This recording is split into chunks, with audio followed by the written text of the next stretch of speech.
Life Daily podcast. I'm your host, Cynthia Mitchell. As always, please visit affirmlifedaily.com to learn more about natural law and support our mission in truth and freedom.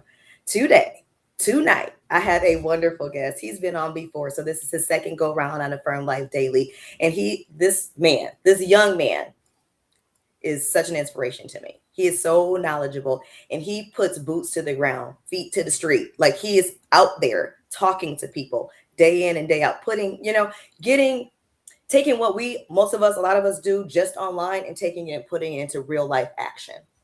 And I love that about him. So, with no further ado, I'd like to introduce my guest, Cory Endrulat. And Cory, please tell the audience where they can find you and a little bit about what you do and your movement and yeah, all the great things that you're doing in the world to help humanity. Thank you. I'm trying to do my best, and I appreciate you very much. You have such a great network that you're developing as well, an amazing aspiration to what I'm doing, because when you do it and when I do it, it inspires other people to do it. And then it's just a major ripple effect worldwide of people actually showing what I believe to be true solutions or the future of our world. And that is a world based on true consent, true freedom, true love, right? True health. And these things are all connected, frankly, as we start to see the importance of some of the most basic fundamental things that either go overlooked or ignored, neglected, overshadowed by trauma. And so a lot of my work spans across these various fields. I started with health, got into psychology, into philosophy, into history, now into permaculture and growing food, now into community building and nonprofits. But I'm working all fronts, even going to colleges, talking to students, talking to people on the streets, liking to just hear people's stories, wanting Yeah, to hear people's yeah, value, having them express that value, giving them a place to express their amazing wisdom and their experiences. Because everybody has their experiences, and some are really deep, dark paths. And I want to create a place where they can either heal or express that or release it. And so, we have online communities, and now we have these in-person communities like the 5-acre food forest I'm building, Bigfoot Food Forest. And then we have the nonprofit I created for the food forest, which is about creating food forests in every park, every city, every prison, every school, every church, everywhere, just the Garden of Eden, if we yes, were to yes, envision it, right? And yeah, so imagine a world where we have abundance, and it's something that you might say is a dream or an imagination, but ask yourself, are you born free? And is nature, does it have the solutions already for us? Does it have seeds in every single plant just waiting to be utilized? Is there knowledge now at our fingertips waiting to be explored? yeah. So I think a lot of the excuses and justifications we give ourselves to not free ourselves are holding us back from the true potential to evolving to the next stage in humanity's future.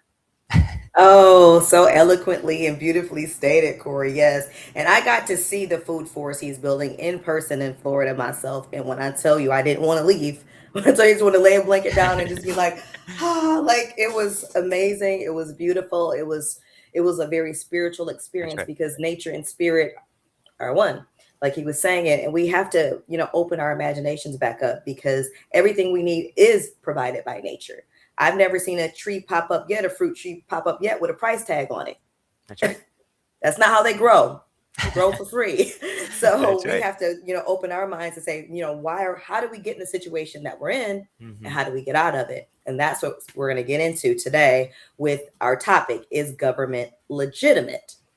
So we're going to dive deep and I want to get in. If you're watching right now live, thank you so much for watching. Please give a like. It's greatly appreciated. Feel free to comment in the chat as well.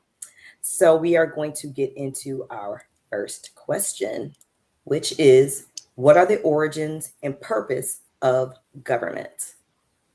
Okay.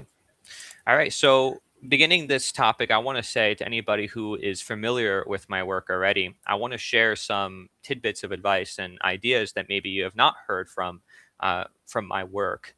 That I think this is a very important topic. Looking at our history, our origins. How did we get here?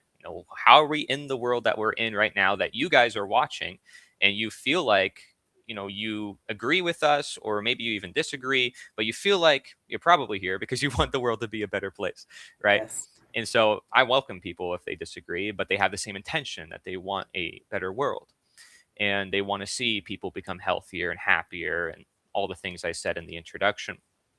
And so, regardless of where you come from in the world, we have a lot of historic origins that we can trace human civilization to.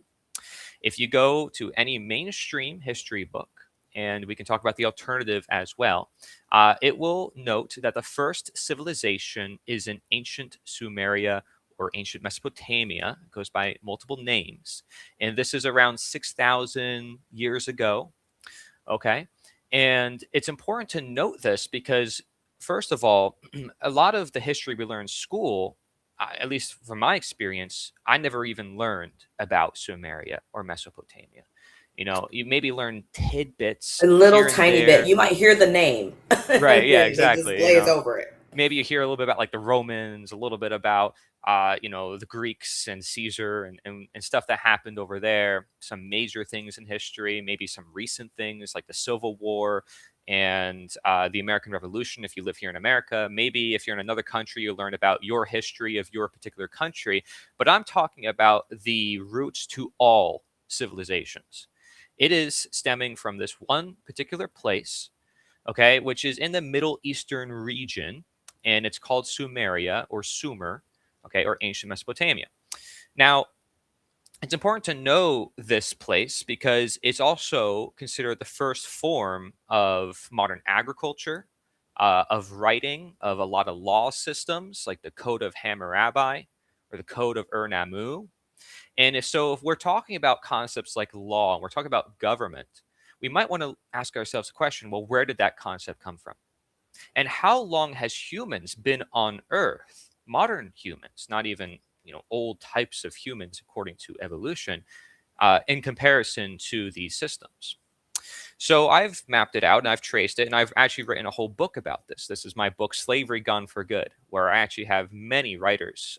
Most of the people in this book are actually from the 1800s, because the topic of slavery only became a moral concern rather recently, around 200, 300 years ago. But for thousands of years, slavery was perfectly normalized, legitimized. Everybody said it was necessary for the economy, and that without it, who would pick the cotton? Right. And Yep. so Yep. this was a normal practice. I mean, Aristotle, Plato, they thought, this is just part of society. They even called it natural.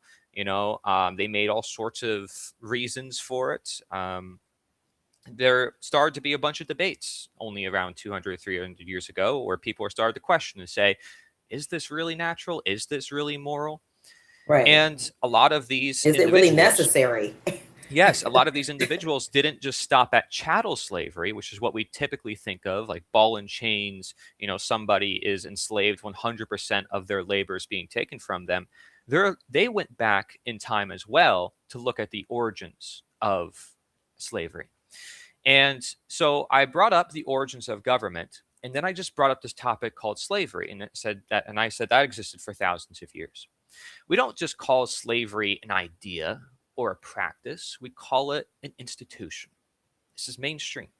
Okay. The origins of slavery, go to any AI or search engine, is the same exact origins as that of government. This is a mainstream fact. This is not me proposing an alternative idea. And if you look at the ways you create a slave, it is basically synonymous to that of creating a government. Back in the Yep. day, every single government had slavery, chattel slavery, and they would legitimize that slavery through moral legal codes that they would create through divine ordinations that they said God gave them. Course. Of course. Any Of course. God justification. God has to be the ultimate. Yeah, he's Yes. the ultimate one that gave permission for all of this. He's the big co-signer. Right. Yeah. Yeah. Priest kings, right? Yeah. You had a very simple class structure. These people who claim I have this right to rule, divine right, some people will call it. And then you have, let's say, the scribes, the farmers, the merchants, and then you have the slave class, the peasants, right? And it's a very basic structure, but you can actually work for your freedom and it would be granted to you by the kings or by the masters. This was called manumission or enfranchisement. Okay, so you had to get permission to be free. And then you say, I'm a free man. But you got that permission from your slave master. And then that slave master has another slave master, and that we can call the government. Yep. Because chattel slavery is just one form of slavery. Slavery as a whole is government. And I know Yes. this might sound controversial to some people who may be watching, but government is founded on war, conquest, and jailing systems, the same way you would create a slave. And then when you're born into a slave family, you're automatically a slave. When you're born in this country, you're automatically a citizen, right? Through this birth process, this citizenship process. And no matter what, even if they take out like birthright citizenship, you still have to ask for permission to live your life freely at peace, even though you didn't harm anybody and you're not obligated to another person. But you are in today's world. We create Yeah. this I mean, right off the idea. gate, you don't get a Yes, chance at all for yeah, you freedom. don't even give It's consent. not You're even on the just a table. baby. You're born out of the womb. You got to sign all this paperwork, or you are conquered. You're captured by a foreign nation, and you have no choice but to go with a new ruler. And they say, oh, here's the laws. Here's your ruler. This is what you have to follow. And so, even if you try to escape and go to another plantation, aka government, Hmm. you're Hmm. going to have to sign to those rules. And you're Yes. never truly free anywhere you go on this earth. There always is some sort of social contract that is assumed of you, but it's not real consent. Even David Right. Hume said it's not real consent. This is one of Unless it's the voluntary, fathers. it's yeah. Unless it's voluntary, Yes. it's not because yeah, I should have a real choice where something bad is not going to happen to me if I say no. Well, You look know? up the word consent. Okay. We always say consent of the governed, right? Yeah. We say, well, America, if you live in America, you have consent. Please look up consent by I'm any gonna, definition I'm gonna, that I'm you gonna, I'm gonna Google it right now and when it read the comes to definition. relationships is what you're mostly going to see, right? A relationship between one person and another.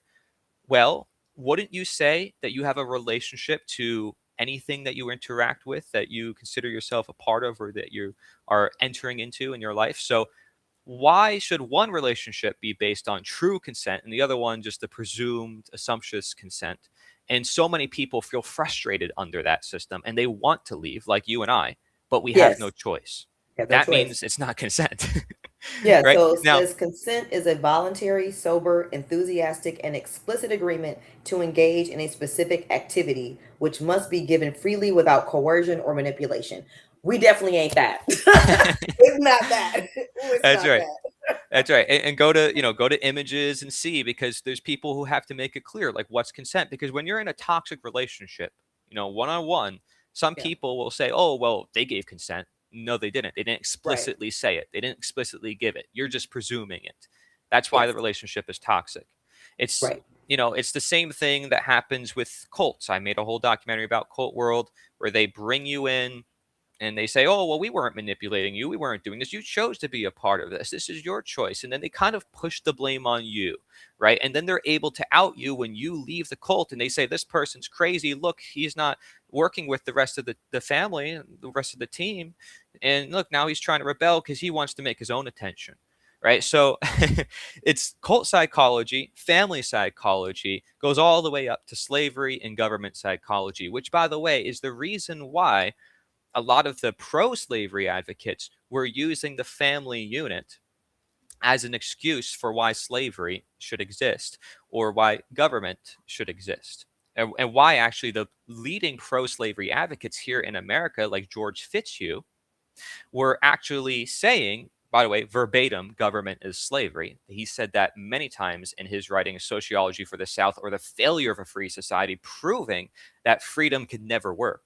And even saying that anyone who follows Jeffersonian ideas are anarchists, saying that they're crazy and that they don't want order, and that order is synonymous with slavery and government, that people need to be controlled and people need to have this debasement of certain human beings, justifying immorality, justifying a dehumanization, saying, well, they're beasts, they can never become anything better. Is that Which is really so empowering? convenient. It's so convenient Yeah, because you're one of the people that are free that are enslaving others. So it's very convenient for them, right. for those who get to write these rules and conveniently say, there'd just be chaos if we couldn't control everyone. That's right. But these pro slavery advocates were also the most pro government. They were the ones pushing for more government. The anti slavery advocates, the abolitionists is what they're called, they were the anti government, in fact, creating their own towns away from the government, their own monetary systems, breaking the law willingly to help runaway slaves, and at the same time freeing themselves. Some Yes. towns, like Josiah Warren, he set up towns all across America. One of them, Modern Times, it had for 15 years virtually a no crime rate. And there's many other experiments throughout the country. Hopedale community was started by Aidan Ballou. And a lot of these abolitionists were also very peaceful people, pacifist or non-resistance, it was called at the time. And so they weren't, called pacifists. They didn't even use the word anarchist. They actually used the word no governmentist because that word anarchism just started I basically in the never heard that 1850s. term, no governmentist. Yeah, well, Okay. they also had antinomianism, which basically means anti-law, anti-man-made Okay. law. I have not heard that before either. Okay. Yeah, so and these were terms that were becoming prevalent. Come outerism was like associated with all these people who were like, I'm leaving the system or I'm special, like I because I am like everyone's special. They're not saying like I'm Yes. special as in I want more rights. Right. No, They're saying yeah. I'm It's like, special as in I have value, I own myself. Right. Of yes. course, the people who Yes. rule want to say they're special in a different way. you know, Yes. they want Special special. in the way that I get to control and own everyone. That's right. That's right. That's how I'm special. But Leo Yeah. Tolstoy probably came the closest in his work to my work, and his work is called The Slavery of Our Times. Not many people know this about him. He's known as one of the greatest authors and writers of all time. He's known for War and Peace and many other writings. Well, this other writing, toward later on in his life, that he wrote, basically said that government is slavery, again, verbatim, many times throughout the writing. And he explains how that happened through the origins of history. He said that slavery was cloaked and changed in form and terminology to basically keep the same injustice, but make it perceived as moral and necessary and legitimate. So, this we can call euphemism, where we are changing the definitions of words, where we are manipulating what people are perceiving so that way they can't tell that they're being controlled. And Right. this I deem as mental slavery, or you can call it statism, simply Yeah. put, where you want to be enslaved. And you may not Yes. even know that you're being enslaved. Slave. Or No, maybe I you don't think most do. people realize that. Yeah. Yeah, or maybe you do and you just give up, right? So no matter what, the point is that the ruling class wants subservience, and Yes. any means to create that is in their best interest. So whether it's a divine ordination by God, whether it's a declaration on a piece of paper, whether it's a certain outfit, whether it's conquering many parts of land and saying everybody else agrees because we have this huge army, Mhm. whether it's saying that we have fancy technology and modern agriculture and we're able to feed more people, which, by the way, is associated with a lot of disease. Not a coincidence that modern agriculture also started at the same time as slavery. Just saying. Uh, I talk about permaculture and regenerative agriculture, which goes against like this monoculture, Yeah. endless It's. crops. I don't think a lot of people realize at all how devastating that is Yes. to the environment. Into Yep. entire ecosystems are That's destroyed right. just back to back to back to back with modern agriculture. Because a lot of people think, well, I'm a vegan, so I'm not hurting any animals. Unless you're growing that food yourself, you're hurting more than you know, more That's than a right. person that's just buying meat from a local farm. I That's promise right. you. People need to really look into this because it's Yep. really really bad what it does to the environment and to ecosystems. And also what you mentioned too about uh you know them masking everything so that people don't even realize, and then they give you these illusions because they let you vote. So yeah, I'm Hmm. free. I got to choose which evil evil demonic whatever to rule over me. I got to pick between evil and eviler, so of course I'm free. i get Yes. i get to i get to get in my car and drive Hmm. wherever I want. That's I right. can go to the movies. I can buy a house even though they can come and take it if I don't keep paying these taxes. So they give you this illusion. They give you just enough that That's right. everyone just doesn't wake up tomorrow and revolt. Right. But if you think about it, they still have complete control of your life, because if you step out of line on either side a little too much, that's it for you. That's right. That's it for you. You're going to be harmed or jailed or worse. Breads and circuses, Yep, bread trying and to just entertain the population, give them all the necessary distractions to keep them away from looking at their slavery. Yep. This was very common throughout the ages, as you might presume. How could people be so ignorant of a practice like chattel slavery for thousands of years? Nonetheless, the slavery we're talking about, which is the root to all of it, which is deemed as political slavery. Now, who deemed that term? Several abolitionists. One that some people here in our chat and our communities may be familiar with is Lysander Spooner, who actually wrote a text about the science of natural law and did a lot of amazing things. And even on his deathbed, people predicted that he'd come back in the future, through his writings. And that literally came true. As people are talking about him now, this one guy is basically a celebrity in the freedom movement because he, as a lawyer, set up his own post office against the government. Set up like his own basically organized revolution against the slave owners in the 1800s. He was also arguing that the Constitution was anti slavery when most of the other abolitionists were saying it was pro slavery. But then he also said the Constitution is null and void and means nothing because it's just a piece of Yeah. paper. It's a piece of so, paper. so he ended up agreeing with the other abolitionists. He was a deist, so he wasn't a Christian, so he didn't really fit in with the other people at the time that were pushing like more of a Christian anti-slavery. But just his ideas were so incredible. I mean, he's named after a Greek god, right? I think Spooner, Lysander is part of that, and he also has other brothers and sisters. They're probably his family lineage could still be alive to this day. In fact, we don't know. But his work, No Treason, goes into the idea of consent, and he really breaks it down. Like, did you give consent to the Constitution and these systems, which people proclaim the Constitution is what keeps our government limited and free and this and that? Did you not know that the Weimar Republic in Nazi Germany and all these, incredible dictatorships throughout history all had constitutions, all had freedoms that they granted people, gave people?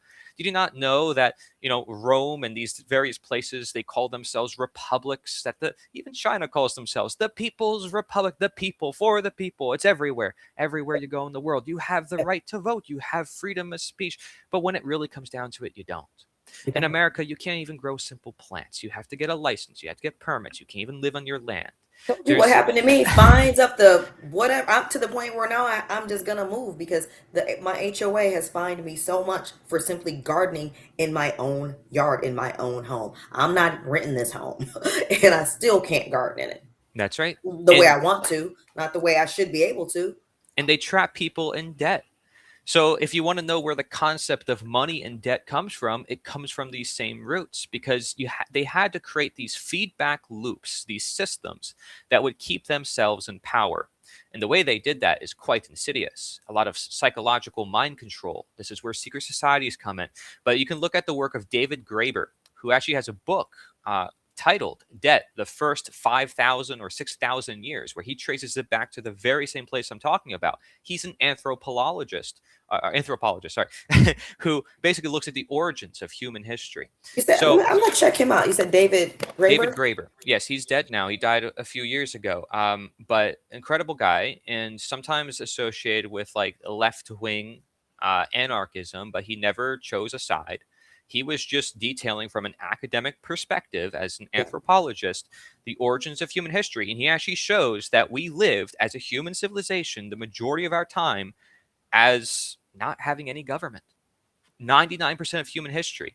I think I traced the number. It's like 0.0 something percent of how long we've actually had governments on this Government. earth compared to how long modern humans have been on earth.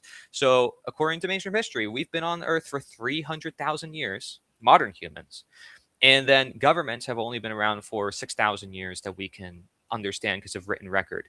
And some battles are hard to know when and where they took place, but you have academics like Franz Oppenheimer and James C. Scott, which prove, and they call it a conquest theory, but it's not really a theory, when you can show that every single civilization was founded on conquest and war. So that raises the question, if government is created for consent and order and peace and people coming together saying we need a leader, how come none of them were formed that way?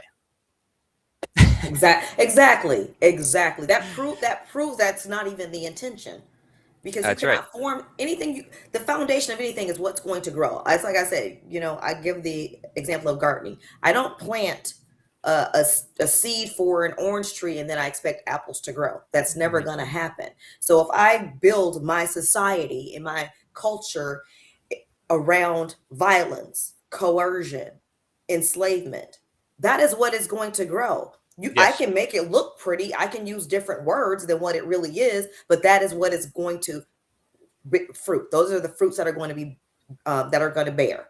Right. Is exactly what I planted. So the foundation of our society. That's what I talked to people about. We have to change the foundation. We cannot replace leaders at the. You can't Yes. vote your way out of That's this. the You can't key. just swap people out. That's the We key. have to change the foundation of how we think, how we live, The how we roots. care.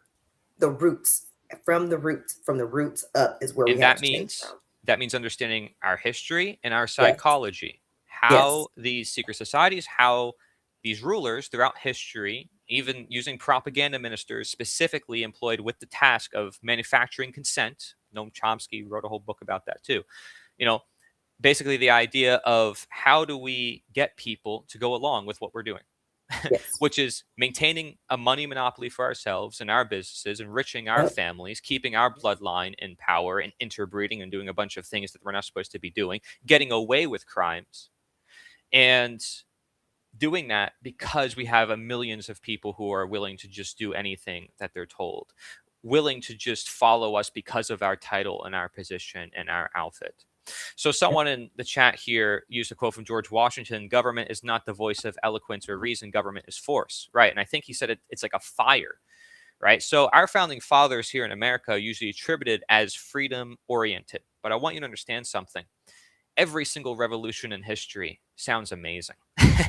Oh my gosh, the dictator got dethroned. He got killed. Oh my gosh, we reclaimed our rights. We reclaimed our Right. freedoms. There are Yeah. governments in China that lasted for nearly 1,000 years. America's not even 300 years. We think we've got it all figured out. How foolish are we? Yeah. How foolish Very are we? foolish. Very foolish. Imagine that. People don't even know that there are dictators far worse than Hitler, Stalin, and these figures that in recent history that existed that would, off with the head immediately. Hey, off with the toes. They had these arbitrary rules. Look at the Code of Hammurabi. See what it says about the punishments. It's just made up. Who decides these rules? Oh, Right. Yeah. off with one head. Oh, if I find you sleeping with a certain wife, well, this is what's going to happen to you. And they say, well, because the strong need to protect the weak. Meanwhile, they are enslaving everybody in their empire, and they're the ones conquering everybody. And then they Yeah. say, well, I'm sorry for your condition. Let us help you. So they create the problem, and then they create the solution. This is Solution. the Hegelian Healing dialectic, dialectic. where Yep. they divide and conquer to take more land. And so what happens is with modern agriculture, where the food is depleting and the soil is getting disrupted, and then you have these concentrated urbanized cities that are forming, and then you have walls that are built not to prevent invaders, but to prevent people from escaping, by the way. And the Great Wall of Hmm. China has been proven that there's actually evidence that they kept people trapped in the walls or trapped in the country. It had nothing to do with keeping invaders out. What that did was it bred disease. It bred a lot of issues within that society, pathological, issues, diseases, ailments of all various kinds.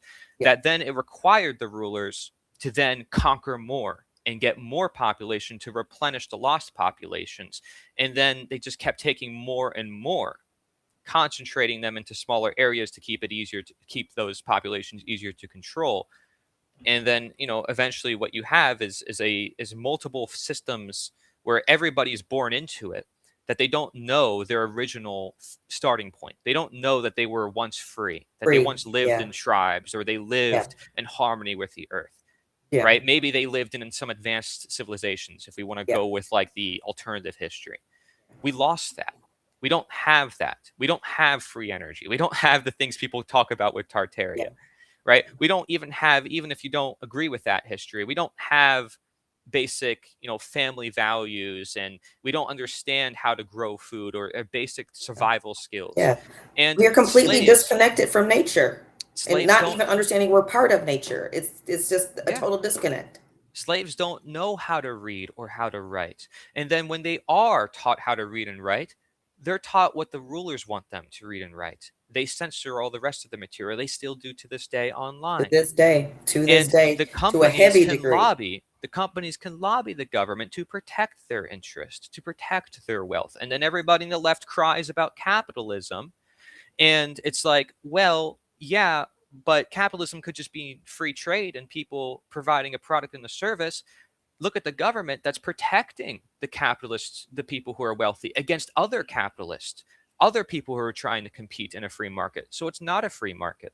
And not It's even not really remotely. capitalism. Yeah. And so, Yeah. It's not even you can remotely. trace it back to money and all these things, and you can say greed's a problem, selfishness is a problem, this or that. But what really is the problem is the statism mentality, because one ruler gets dethroned, everybody rejoices and says, oh my gosh, now we could do better. But they Yeah. still have that belief system that someone should rule over them. And so the Yes. same cycle just keeps perpetuating because of that. So then you say, well, we created it peacefully because we decided, even though it happened after a war or a revolution. And nobody still understands where the roots to government comes from. Nobody Yeah. still understands that they own themselves.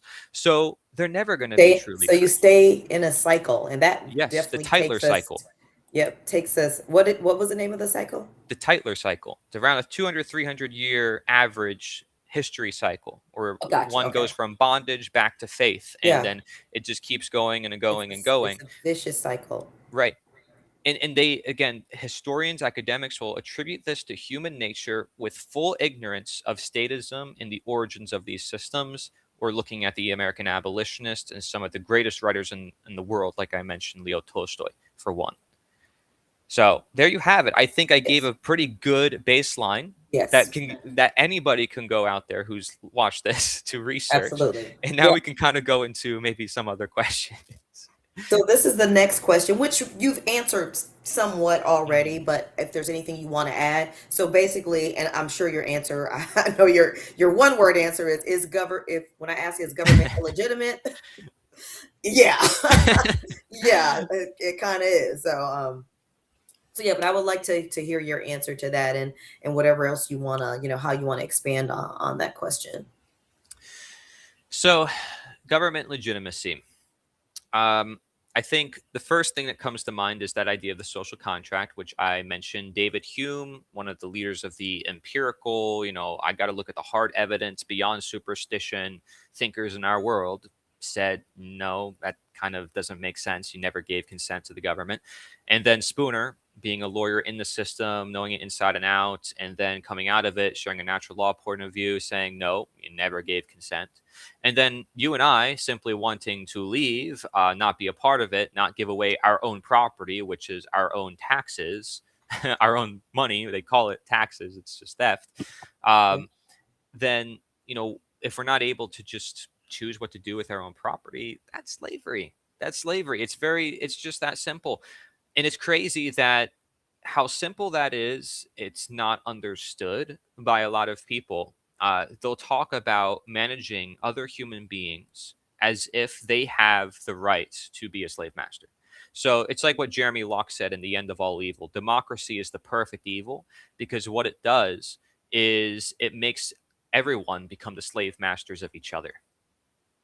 Yep. And People he police even, each other, yep, enslave each other, and think that's just life. What yep, can you do? That's how it goes. The strong survive. All of these things that we've been conditioned to believe is okay and that is moral because you're just trying to make a living. You're just trying to take care of your family. So that makes it moral. No, it doesn't. Immoral is immoral. Wrong is wrong. 7 days a week, that's 24 right. hours a day. That's right. Even if it takes centuries to figure it out, even if it Yes. takes a lot of trauma to go through, it's Yes. there.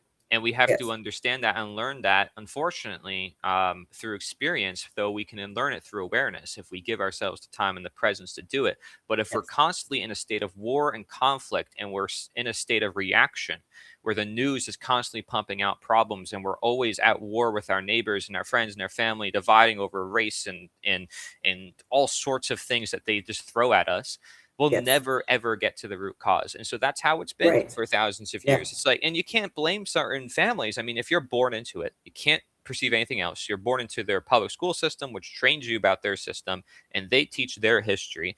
And then you're just surrounded by conflict all the time. So you want to just get any sense of security, any sense of peace. Now that we finally have some chance to talk about it, you and I, because we are at somewhat of a peace, right?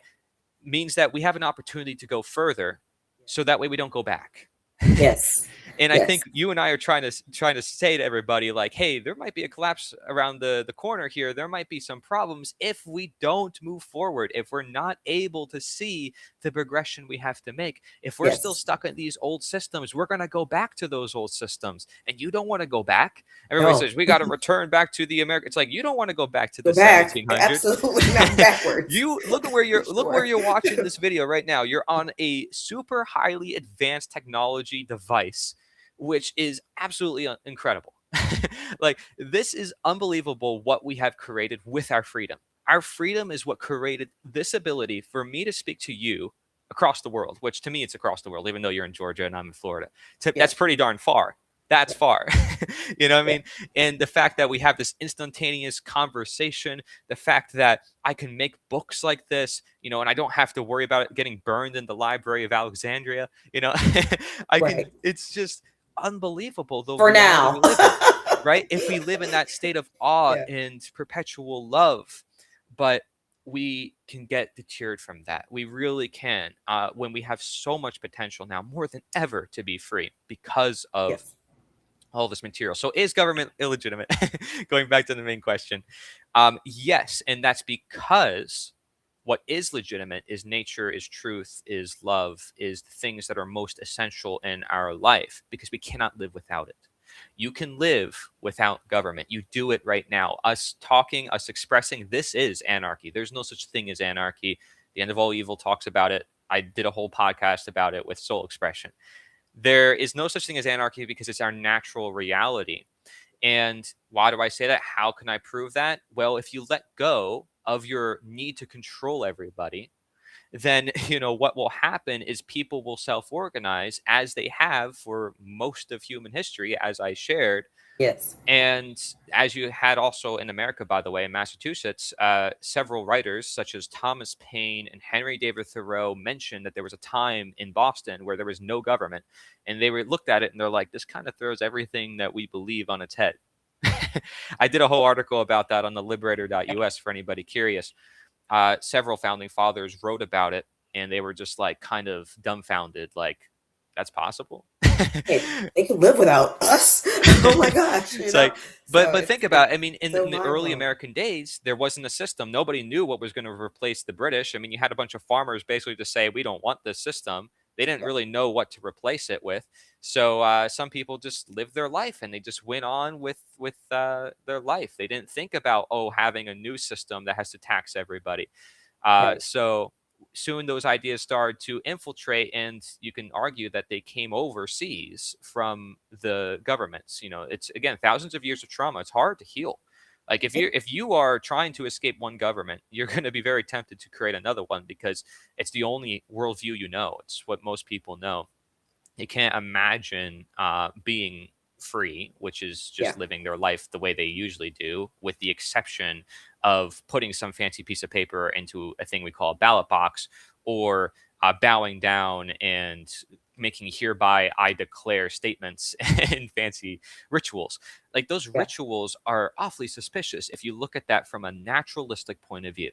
Just go back into, like, your soul as a child, as a creative free being for a moment, and ask yourself if any of the systems you live in are natural or moral or just part of our reality. And so when people who express what we're expressing here are called utopian or dreamsicle or whatever, it's often so funny, because we're just living our lives. We're not harming anybody. We're not pushing anything on anybody. We're not saying that you have to agree with us. No, we're actually saying the very opposite. You can Right. disagree with us. That's what makes freedom That's the freedom. point. You shouldn't That's be the very punished for point. that or harmed for that. But you also in the same turn can't harm me for not agreeing with you or wanting to go along with That's you. right. And that's where the rub comes in because people like us are being harmed all the time because we're just That's right. speaking out. We're saying the truth. We're talking about natural law. We're talking about the illegitimacy of government and things like this. And yeah, it's not so popular with those in control. And people You will know, the always type of be harmed, yeah, yeah. but their harm can only be legitimized when you create a system that says this person has an authority, so they have more rights than everybody else, so they have Right. the right to do To wrong. harm you. Yeah, they So have it's the not right even to do it. now it's not wrong because they're over you. They're the authority over you, Yes. so they can harm you. And it's because it's legal, so it's not wrong. So ask yourself, People have is that confused legitimate? legal with moral or legal with wrong. You know, So and ask yourself, if you put a different label on something, if you put a different outfit on, does that change the nature of the action? right, That exactly. basically answers this question on the screen. Exactly. Exactly. Yep. Yeah. And it's just so fundamental that people start, doing these deep dives within and looking at the level of programming and conditioning that we're coming into every situation with. That's right. Because until you start to break that down, like you said, they can have a huge revolution tomorrow, overthrow the government, da da da da. We will build the exact same shit that we got right now over again, period, because the majority of people still do not understand natural law. They do not understand morality. They don't objective morality, right from wrong. So eventually they will build the same. It might look a little different. It might have, different organizations. It might have a different structure, but it'll do the same thing, enslave everyone eventually, unless you understand that root. That root Yes. we talk, the roots have to be different. The roots have Yes. to be based on objective morality, freedom, and natural law. And just to expand on what you mean by natural law, freedom, objective morality, is there's other ways of perceiving this, like the non-aggression principle or NAP, self-ownership, right? Or voluntarism. There's not a particular set moral framework that you have to apply to understand what we're saying. No, All you have to see is the contradictions in your own head and the euphemisms and the illusions that are cast upon you. Okay, because I have no problem if someone wants to say nature is amoral and that there is no objective morality. In fact, Larkin Rose in his work often talks nothing about morality or objective morality or natural law, but he still talks about this idea of statism and mental slavery and what we're talking about, and helps people through the lines of asking questions, uh, helping people see themselves in their own contradictions for why government is illegitimate. yeah, So, as this slide yeah, says, it's and even something if that is a self-discovery process. it is, and even if you don't call it objective morality, Hmm. do no harm. You have no right. I have no right to and come over your house and just Right. punch you in the face and steal your stuff. You're Yep. not supposed to be stealing. You're not supposed to be doing harm to people. That's right. That's wrong. Hmm. So that's objective morality is just that simple. So you can call it by any name you want, but you don't have, the right to just run around and harm people and take their things and abuse them or rape them or, Yes. the only time you have the right to harm someone else is in self-defense. That's right. Otherwise, you are in violation of natural law, which is just the laws that govern this universe. And when you operate outside of those, you will pay the karmic consequences. There's no way around it. So it's up to you how much you want to suffer, how long you want to suffer, how long we want to fight against natural law, but it's not going nowhere. It's not going to be like, you know what? You guys have really pushed against this for so long. Natural, we're giving up. We're going to have no more loss to the universe, no more loss to nature. That's not going to happen.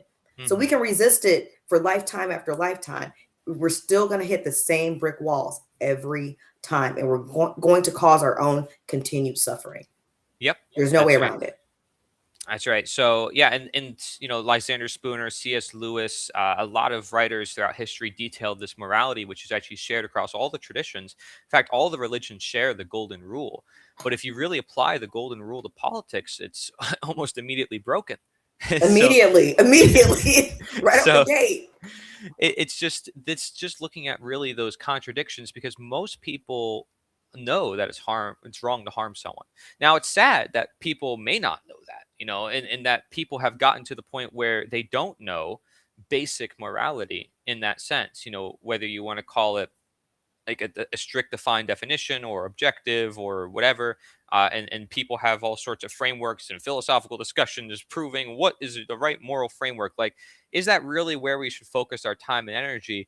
Or should we be focusing on what is actually being manifested in our world? And I think that's why Mark Passio often talks about his evidence for the moral framework of objective morality, natural law, is when you see order versus chaos. Like, is the world we're living in right now, is it based in chaos or is it based in order? So if we're not really doing things right, we're not going to really see the right results. I think a great book about this is Richard Wetherell in his book Right is Might.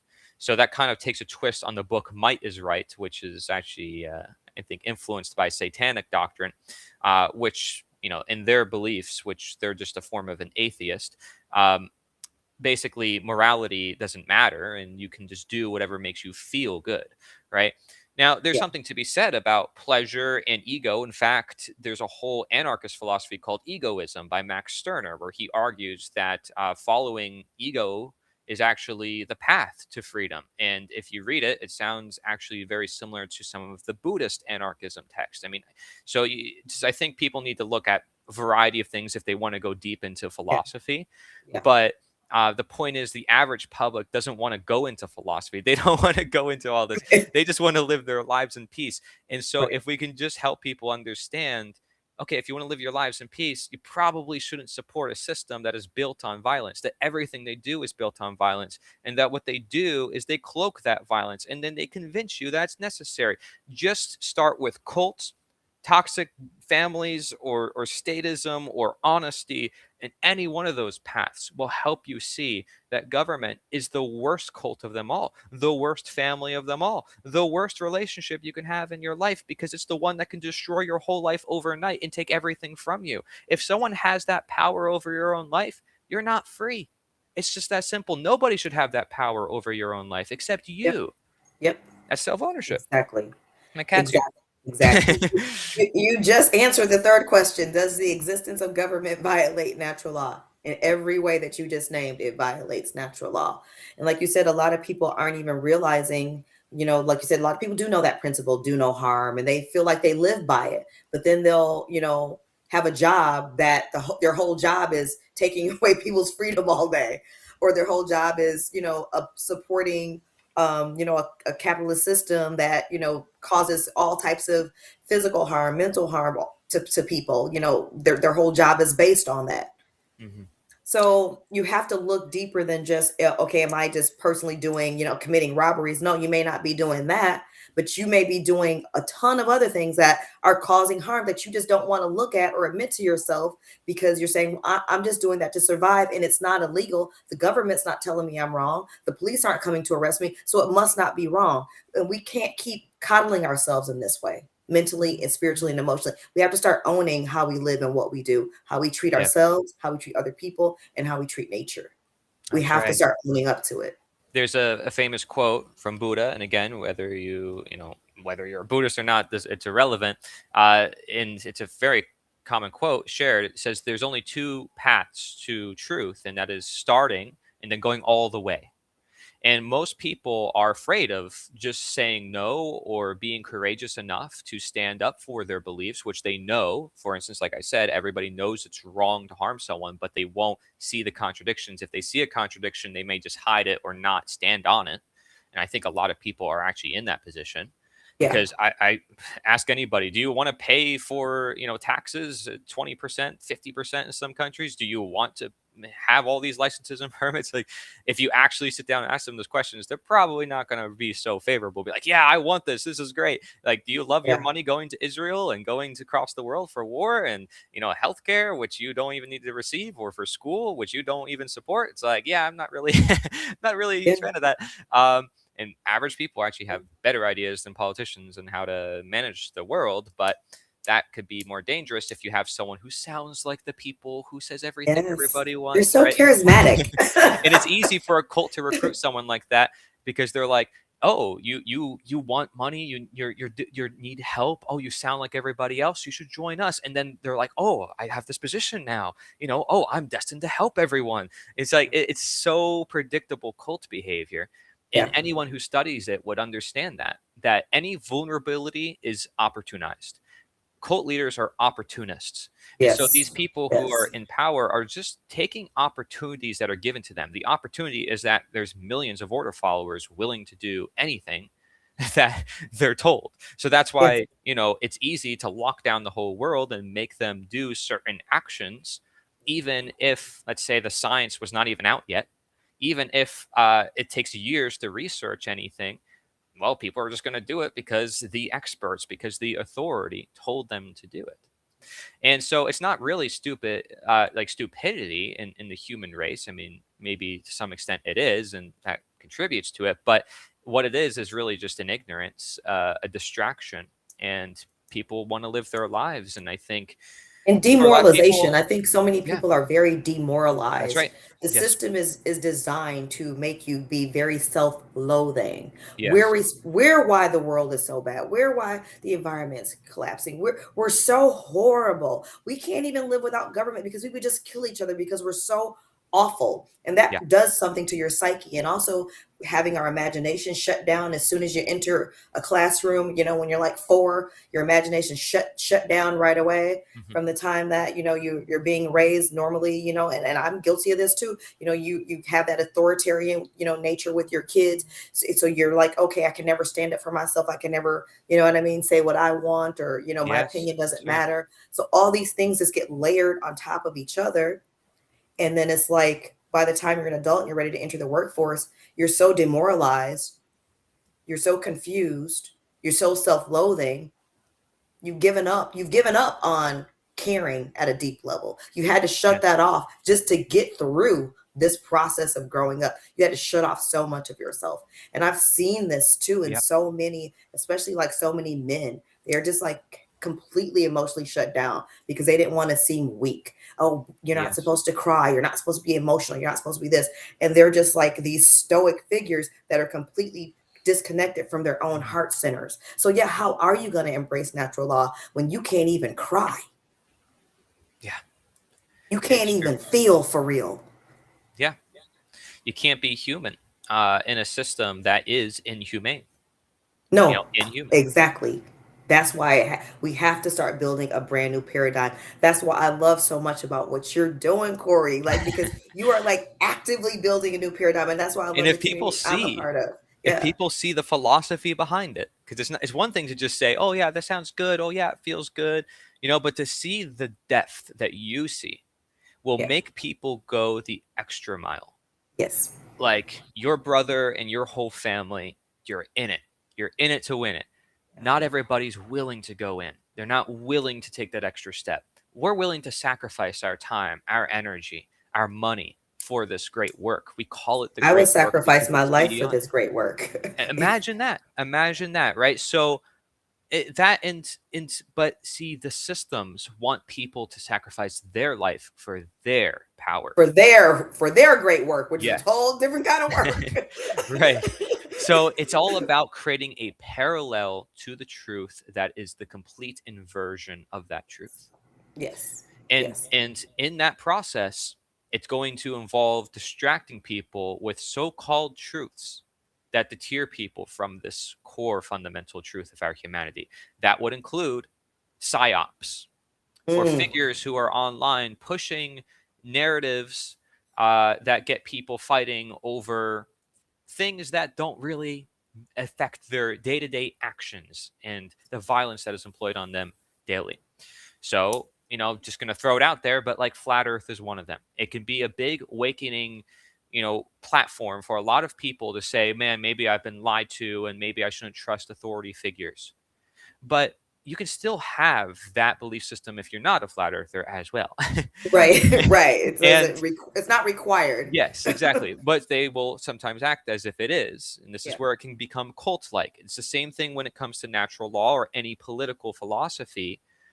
if you get attached to it and you say this is the way you need to see the world in order to reach freedom, it can actually be more harm than good. Yep. The government can easily create an actor, stage an event, say they followed Mark Passio's work, called themselves an anarchist, and got super rebellious, and so they went against the system. And then the government uses that as a justification to go after all of us. Yep.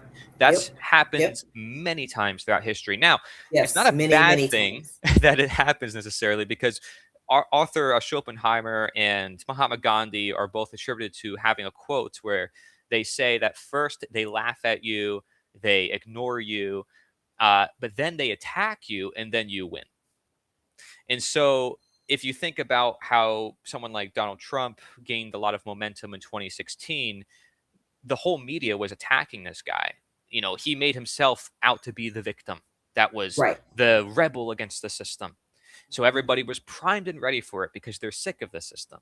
They were all growing rebellious. So having this perfect person come in who believes so strongly in their message, he might be an authentic, like Trump might be an authentic person who cares about his message.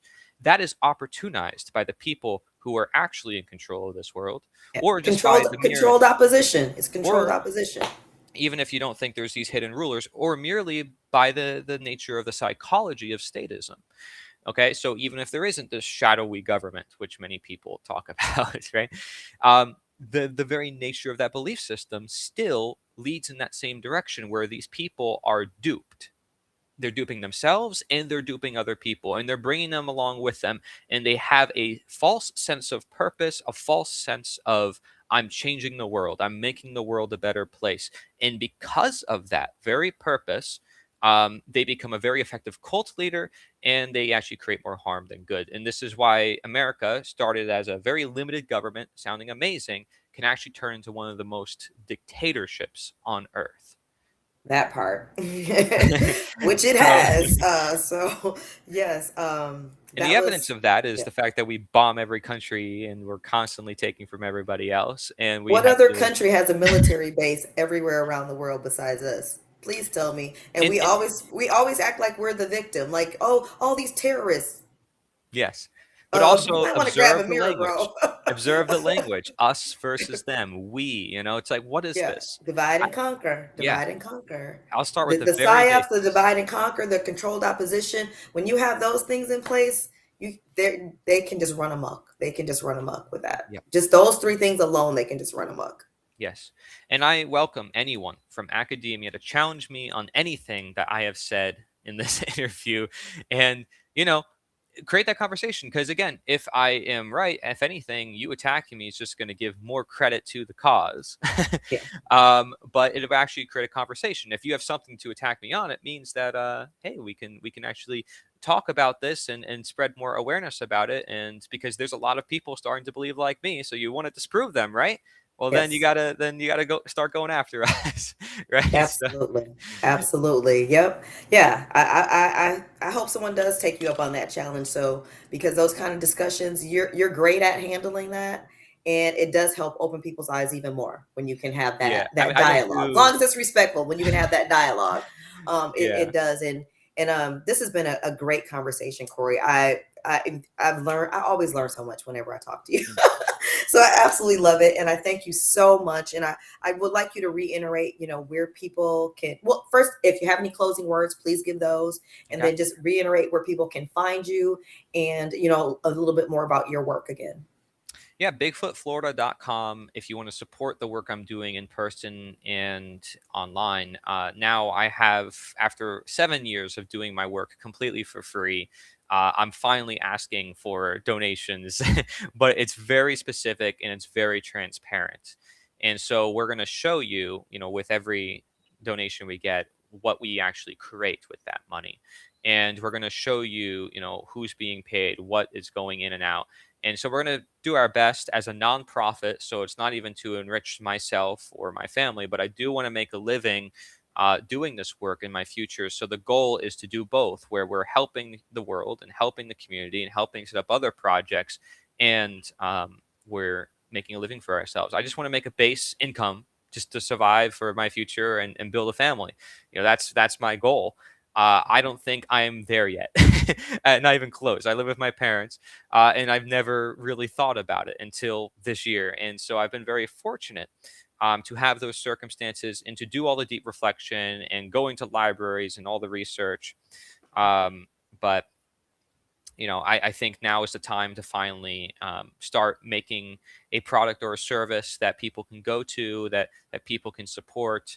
And I think this is the best way I can do it right now. And if anybody has any ideas they want to share with me, please share.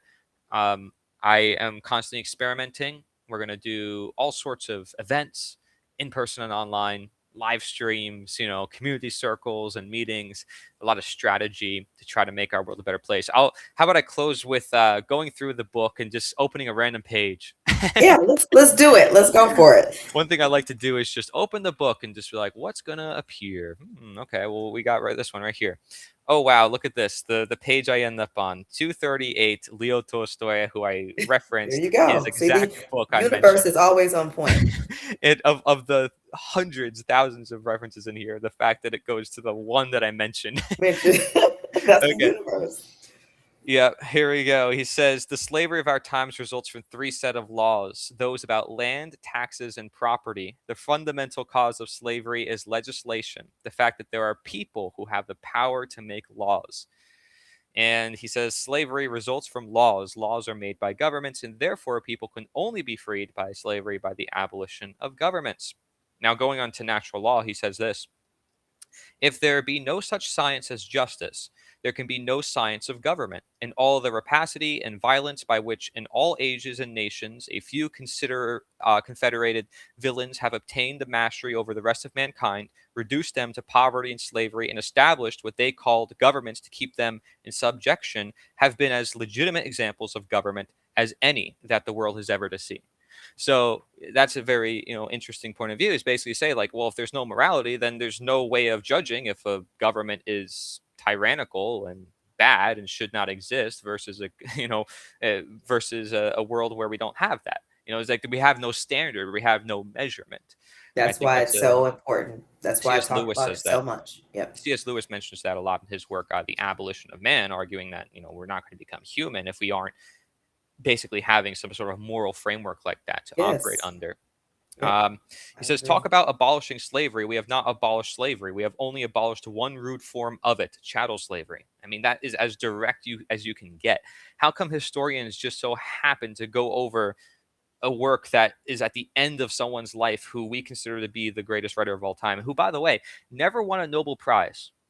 And Of course not.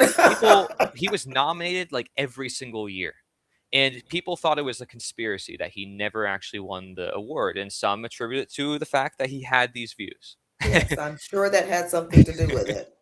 It's I'm crazy. So sure. there you go. And if you want, there's always more, but it's all in this book if people want to check it out and Yes, definitely email me check or out whatever. Cory's book and support his work. I mean, like I said, it's beautiful what he's doing. He's actually building the new, which is so very important. I'm part of a community that also is doing the same, Collectively Sustainable. You can go to collectivelysustainable.org to learn more about that. But this is important. We need people to be hands-on. We need real life action right now. Because if you're paying any attention, you can see the current system is actively collapsing. So what are we going to have to replace that? That needs to be being built right now, and we need all hands on deck. So everyone listening tonight, thank you so much. This is always important that we are supporting one another. And I advise you too, if you have a chance, please visit his website, visit mine at affirmlifedaily.com. Please follow on social. Please give a like and a comment to this video. Your support is absolutely necessary in this fight for truth and freedom. It absolutely is necessary, your support in every way that you can. So, again, thank you so much for joining us tonight. This has been amazing. This has been awesome. Thank you so much, Cory, for coming back on the podcast. I would Thank love you. to have you on, again, sometime in the near future. And I just want to give a shout out to our upcoming podcast that'll be on the 30th. It'll be very fun. It's going to be my first in a series called Art as Alchemy with co-host Derek Bartolocelli. And we're going to have some live performances. So it'll be music and poetry, all these things going Wonderful. on. I have several special guests that'll be performing: Trinity Alexandra, Jerry Cabazuto, Tensi and Soul Expression. So it's going to be a dope podcast. So please attend that. Thursday, April 30th at 8 p.m. Eastern Standard Time. And yeah, so I think I got one more slide here just with the information. Please follow on social at Affirm Life Daily. You can learn all about natural law on my website at affirmlifedaily.com. Check out previous podcasts, all the good things. There's poetry on there, there's affirmations. So yeah, this is my life's work now at this stage of the game, to help humanity, help all of us come together and create a better world. And I am positive that we can do that. Infinite grace, love, and gratitude. Have a wonderful, wonderful night, everyone.